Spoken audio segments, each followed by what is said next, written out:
Hello and welcome back to We Are on a Break, and thank you for tuning into We Are on a Break. Today we are flying to Madeira, a beautiful Portuguese island in the middle of the Atlantic Ocean, known for its dramatic mountains, coastal roads, waterfalls, and some of the most unreal landscapes in Europe. It's also known as the Hawaii of Europe. And honestly, this is a place I've been wanting to visit for such a long time. So, without wasting any more time, let's dive straight into my Madeira travel story. Madeira Airport is actually considered one of the most challenging airports in the world because of its unique runway and windy landing conditions. But you already saw the airport, and this has to be one of the most beautiful airports I've ever seen. And right after arriving, we picked up our rental car and drove straight to our Airbnb. If you're planning a trip to Madeira, I would highly recommend renting a car because it's by far the best way to explore the island. We were staying in Canicho, a quiet coastal town with beautiful ocean views. I'm not sure if I'm pronouncing the name correctly. And as with every vacation, the first evening always feels special. After checking into our Airbnb and refreshing up a little bit, we searched for a nice restaurant nearby and headed out to our very first dinner in Madeira. From here on, I'll show you everything we saw in Madeira and everything you can experience here too. And unlike most Madeira vlogs on YouTube filled with drone shots, I really wanted to capture this trip exactly the way we saw it in our own eyes. So, our first stop was Cristo Rei, located in Cancino. Just a 5-minute drive from our apartment. Cristo Rei is a famous viewpoint in Madeira known for its ocean cliffs, dramatic coastal views, and the statue of Jesus Christ overlooking the Atlantic Ocean. We came here hoping to catch our very first sunset on the island.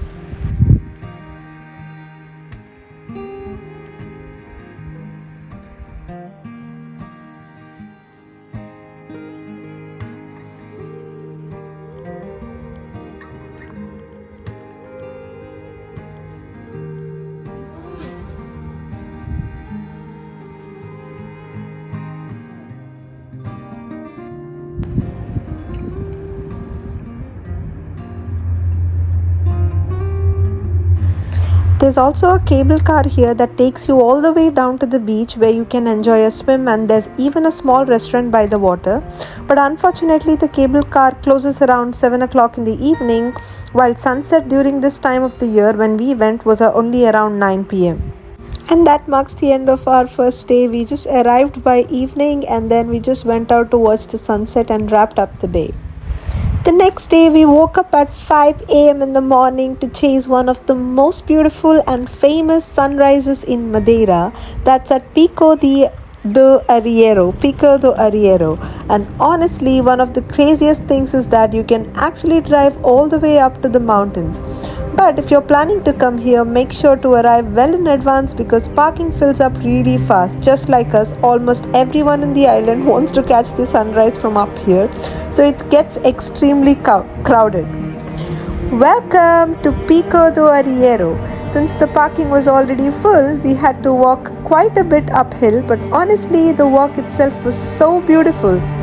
Surrounded by clouds and mountain views, it already felt unreal even before reaching the top. And trust me, the sunrise from up here was absolutely worth it.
And just like that, we spent some time there just slowing down, soaking in the views, walking around the different viewpoints, and simply admiring nature before finally heading for breakfast.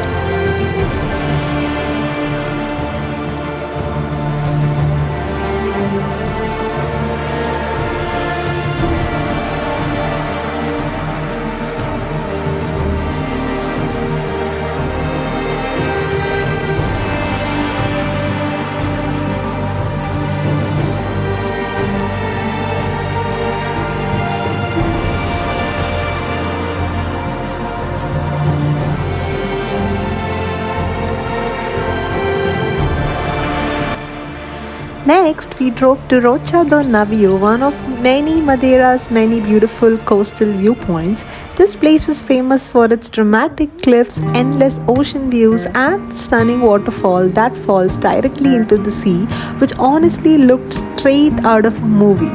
There's also a little cable car here that takes visitors all the way down to the beach below, but unfortunately it was under construction during our visit, so we couldn't make it down. But to be honest, even from up here, the view was absolutely unreal.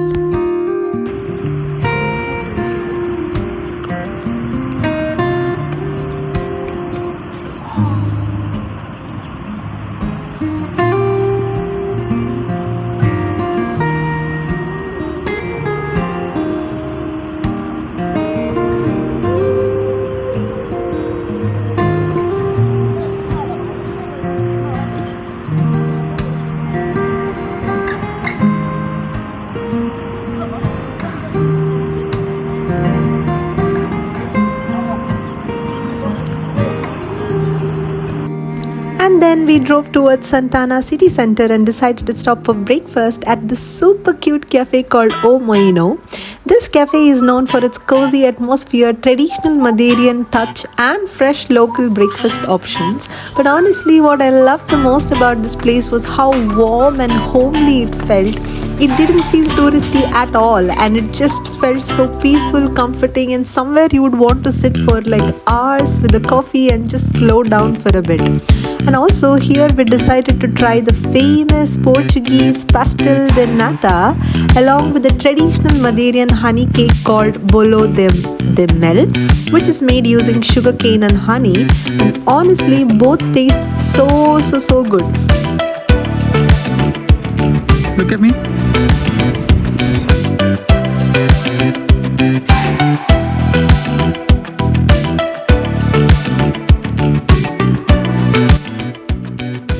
Next, we walked to the famous Santana houses, one of Madeira's most iconic landmarks. These traditional triangular houses with their colorful doors and steep thatched roofs were originally built by local farmers many years ago and were designed to protect against the island's heavy rain and changing and challenging weather conditions. So many of these houses are painted in bright white, blue and red colors, as you can see here, which makes the whole village even more charming and unique. Some of them are even used today, while others have been turned into small museums and souvenir shops where visitors can learn more about Madeira's history and traditional way of life. This place felt like stepping into a postcard. Everything looked so cute, colorful and peaceful, and it's definitely one of those places you shouldn't miss while visiting Madeira. Next, we found this hidden waterfall in Santana. And one thing I'd really recommend in Madeira is to sometimes just zoom into the map and randomly explore places around you. That's usually when you end up discovering beautiful hidden spots away from the crowd.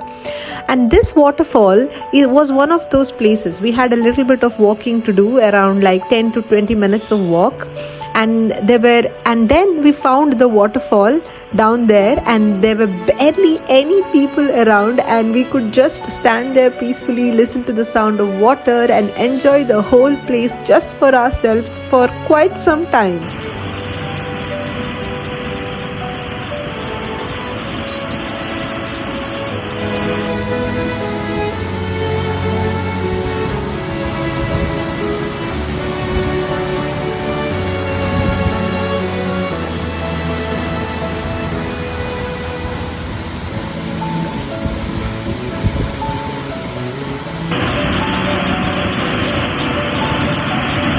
Next, we headed towards Seychelles, a small village on Madeira's northern coast that is famous for its dramatic cliffs, black sand beach, and waterfalls, and some of the most breathtaking scenery on this island. But honestly, the drive to Seychelles was just as beautiful as the destination itself. Madeira is one of those places where the journey becomes part of the experience, like mountain roads, waterfalls appearing out of nowhere, tiny villages tucked into these cliffs, and endless views of Atlantic Ocean. And every few minutes we felt like stopping the car just to admire the view. And trust me, no camera can fully capture how beautiful Madeira looks in real life.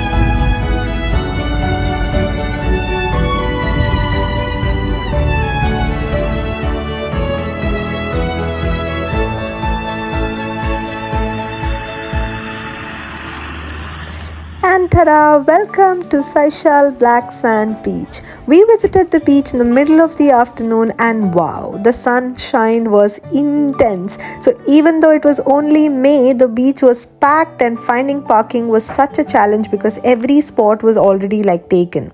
And also, if you are anything like me and not a big fan of getting sunburnt or rotting under the sun, I definitely recommend visiting this beach during sunrise or sunset because the temperatures during that time are much more pleasant, the crowd are smaller, and you can really enjoy the beauty of this place because we didn't stay in this beach for a long time. We just had a look at the beach, saw everyone swim, and it was really hot for us.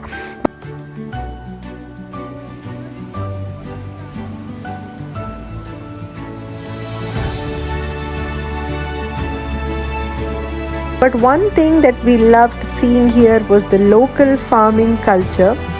On the way back to our car, we spotted farmers carrying baskets full of freshly harvested potatoes from the fields, which made the whole experience feel even more authentic and local. And just like that, after a long day, it was time for lunch, and we decided to have lunch at a small canteen around this area, which was rated 4.9, and we wanted to try their traditional dishes, their fusion dishes, and here are some clips of me trying them. I tried empanadas in the US and I loved it. So this one's also something similar, but let's see. Reminds me of chicken roll. Exactly chicken roll. Traditional bread.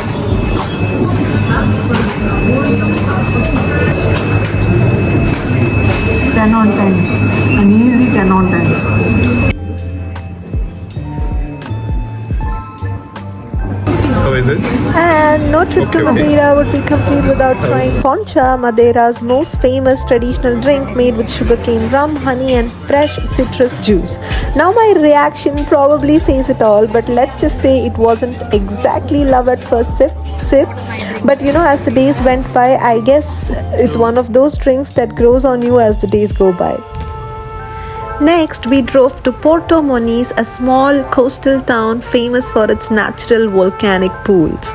Welcome to Porto Moniz. These pools here were formed by lava rocks and are filled naturally by the Atlantic Ocean, making them one of Madeira's most popular attractions. But that being said, there are also a lot of other natural pools in Madeira that you can check out. There is also here a €3 entry fee to access the natural pools, but by the time we got there, it was way too hot to be out in the sun. So instead of jumping straight into the pools, we decided to do what vacations are really meant for, that is to slow down, relax, and enjoy the moment. So we headed to the Natural Pools beer house, grabbed a drink, and spent some time escaping the afternoon heat while soaking in the incredible ocean views. And honestly, it was the perfect way to unwind. And here are some shots from the Porto Moniz Natural Pools.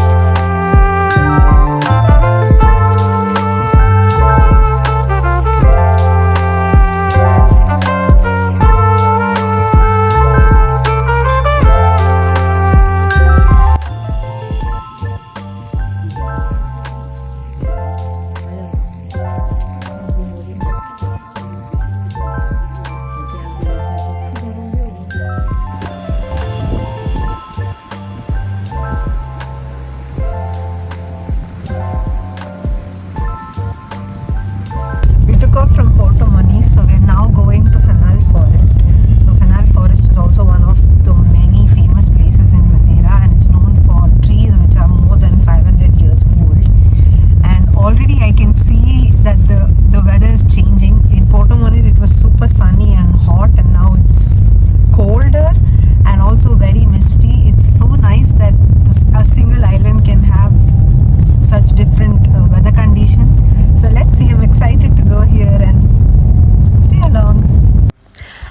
And just like that, the weather had completely changed, and only a short while ago we were sweating under the hot Madeira sun, and now we were driving through mist, clouds, and fog. And that's one of the things that makes Madeira so special. The weather can feel completely different depending on which part of the island you are in.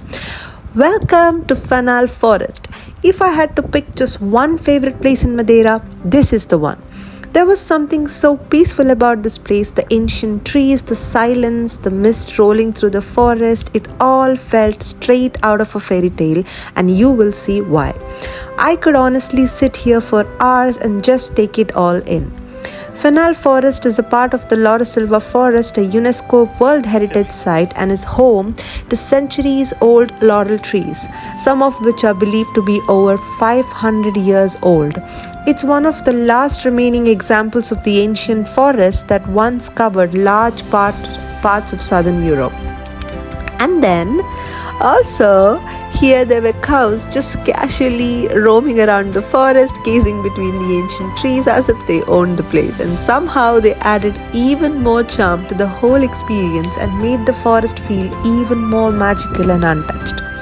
I've seen videos of this place during sunrise and sunset, and honestly it looks absolutely unreal. But that's the beauty of Fanal. Everyone experiences it differently. Some people see golden light breaking through the trees, while others like us get a mysterious foggy forest that feels like something from another world. Or you may also get a wet forest depending on if it had rained or if it's raining, and it's all part of experience.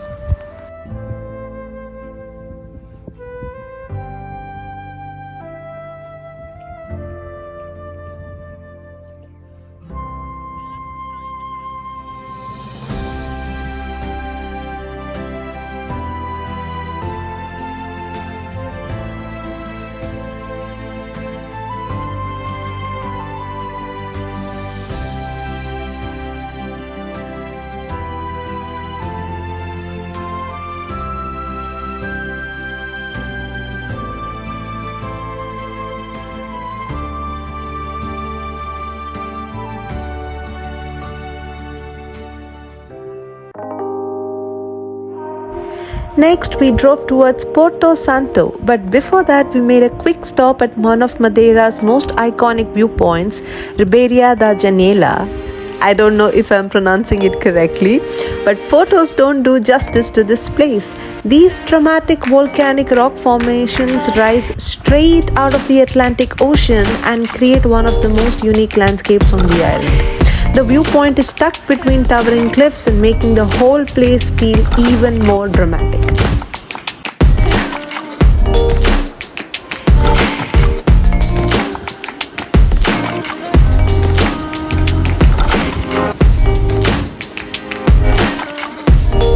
And after spending some time here, we continued our drive along Madeira's spectacular north coastline and made it to Ponta do Sol and arrived at Cascata dos Anjos just in time for golden hour. Welcome to Cascata dos Anjos. If you don't know, this is one of Madeira's most famous waterfalls where water falls directly onto the road below. In the past, visitors could actually drive their cars underneath the waterfall and get what people jokingly called as a natural car wash. However, the road today has been closed to vehicles, so the only way to experience it is on foot. And as the evening light began to paint the cliffs in warm colors, there was only one thing left for me to do, and I have been waiting to do this all day long, just walk right through the falls.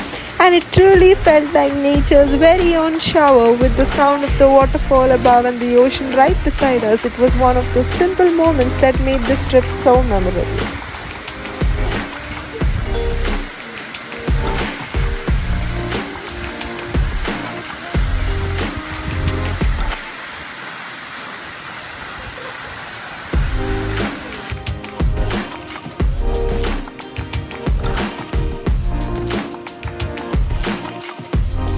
Just walk.